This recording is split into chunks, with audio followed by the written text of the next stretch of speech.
बच्चों ये क्वेश्चन है जेईई मेन 2025 का क्वेश्चन है ये 22 जैन शिफ्ट 2 का क्वेश्चन है। देखिए क्वेश्चन में क्या बोला जा रहा है आपसे, given are the statements for certain thermodynamic variables. ये बच्चों एक्सटेंसिव एंड इंटेंसिव वेरिएबल्स के बारे में है, ठीक है। तो मैं आपको पहले समझा देता हूँ कि एक्सटेंसिव और इंटेंसिव वेरिएबल्स होते क्या हैं। तो जो ये इंटेंसिव वेरिएबल्स है ना, इंटेंसिव, ये नॉट डिपेंड्स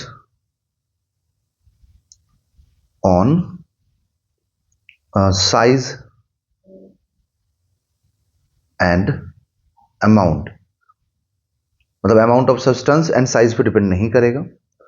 और जो एक्सटेंसिव है, जो एक्सटेंसिव वेरिएबल्स होते हैं, ये डिपेंड करते हैं इन दोनों फैक्टर्स पे, ठीक है, साइज एंड अमाउंट,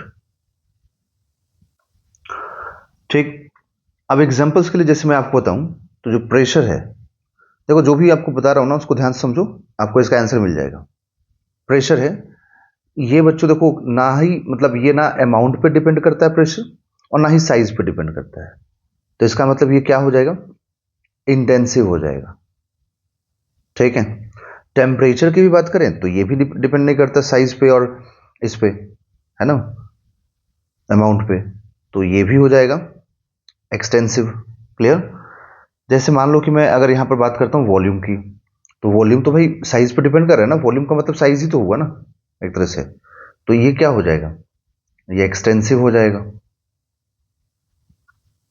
मास क्या हो जाएगा, तो मास भी एक्सटेंसिव हो जाएगा, ठीक है। ओके, डेंसिटी की बात करें कि डेंसिटी क्या होगा, तो डेंसिटी में, डेंसिटी जो होगा ना ये आएगा इंटेंसिव में।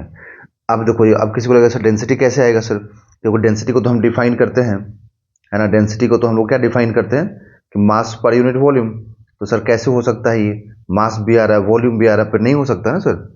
बट ये होता है, क्यों होता है, आपको एक एग्जांपल लेता हूं। डेंसिटी ऑफ वाटर क्या लिखते हो आप बताओ, 1 ग्राम पर सेंटीमीटर क्यूब। अब वाटर का अमाउंट चाहे 1 लीटर हो, चाहे 10 लीटर का हो, चाहे 1000 लीटर हो, ठीक है, या 10,000 लीटर हो, डेंसिटी तो यही रहेगा ना। क्या कभी सुने हो कि 1 लीटर का इतना होता है और 10,000 लीटर का कुछ और जाता है, नहीं ना। डेंसिटी उतना ही रहता है चाहे वाटर का अमाउंट कितना भी हो। समझ में आया। तो ये डेंसिटी जो है ना, ये अमाउंट पे डिपेंड नहीं करता, ना वॉल्यूम पे डिपेंड करता है। तो सीधे क्या बोलेंगे हम लोग यहाँ पर कि ये इंटेंसिटी है, मतलब ये अमाउंट और साइज से इसको कोई मतलब नहीं है। समझ में आया ना, क्लियर हो गया ना, ठीक है, क्योंकि पर यूनिट वॉल्यूम होता है। तो अब यहां पर देखिए, अब इंटरनल एनर्जी की बात कर लेते हैं एक बार, उसके बाद सब आपका आंसर यहां पर मिल जाएगा।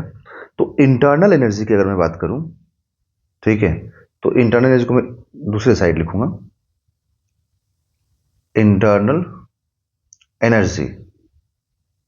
तो इंटरनल एनर्जी जो होता है ना बच्चों, उसको यू से डिनोट करते हैं, और ये होता है N C V delta T, ठीक है। तो ये एन क्या है, एन तो नंबर ऑफ मोल्स है, और नंबर ऑफ मोल्स क्या होता है, तो mass of substance upon molecular weight. That means कि ये तो अमाउंट पर डिपेंड कर रहा है ना भाई। देखो अब अगर आपको याद हो, तो जो भी सब्सटेंस का मास दिया रहता है ना, ठीक है, वो मास लिखा जाता है और उसके मोलिकुलर वेट से डिवाइड किया जाता है, ठीक है। तो इसका मतलब ये नंबर ऑफ मोल्स यहाँ मास पे डिपेंड कर रहा है, दैट मीन्स कि ये एक्सटेंसिव होगा, ठीक। तो आप देखते हैं यहाँ पर internal energy, volume and mass. तो देखो इंटरनल एनर्जी क्या है, एक्सटेंसिव है, वॉल्यूम भी क्या है, एक्सटेंसिव है, मास भी क्या है, एक्सटेंसिव है। तो इसका मतलब बोला कि ये सभी एक्सटेंसिव वेरिएबल्स होंगे, तो हाँ होंगे, मतलब ये तो करेक्ट मिला। Pressure, temperature and density. तो देखो टेम्परेचर डिपेंड नहीं करता साइज पे और अमाउंट पे, डेंसिटी भी डिपेंड नहीं करता, अभी आपको दिखाया मैंने, और प्रेशर भी नहीं करता है। दैट मीन्स कि ये क्या होंगे, इंटेंसिव वेरिएबल्स। तो ए और बी तो अभी तक मुझे करेक्ट दिखाया है। वॉल्यूम, टेम्परेचर एंड डेंसिटी, तो बच्चों वॉल्यूम क्या हो गया, एक्सटेंसिव, और ये दोनों क्या हो गए, इंटेंसिव। तो बोल रहा है कि volume, temperature and density are intensive, नहीं ये तीनों इंटेंसिव नहीं है, तो सी इनकरेक्ट हो गया। Mass, temperature and internal energy are extensive variables. Mass, temperature, तो मास तो यहां पर एक्सटेंसिव है है ना। चलो ठीक है, ये मैंने मान लिया कि ये एक्सटेंसिव है, बट ये दोनों तो, बट ये तो क्या हो गया, टेम्परेचर वाला इंटेंसिव हो गया, है ना। तो ये दोनों इंटरनल और मास हो गया एक्सटेंसिव, बट ये क्या हुआ, इंटेंसिव। तो तीनों एक्सटेंसिव नहीं है, इसलिए डी भी इनकरेक्ट हो गया। तो यहाँ पर सिर्फ ए और बी मुझे करेक्ट दिख रहा है, इसलिए ऑप्शन नंबर 3 यहाँ पर राइट आंसर होगा।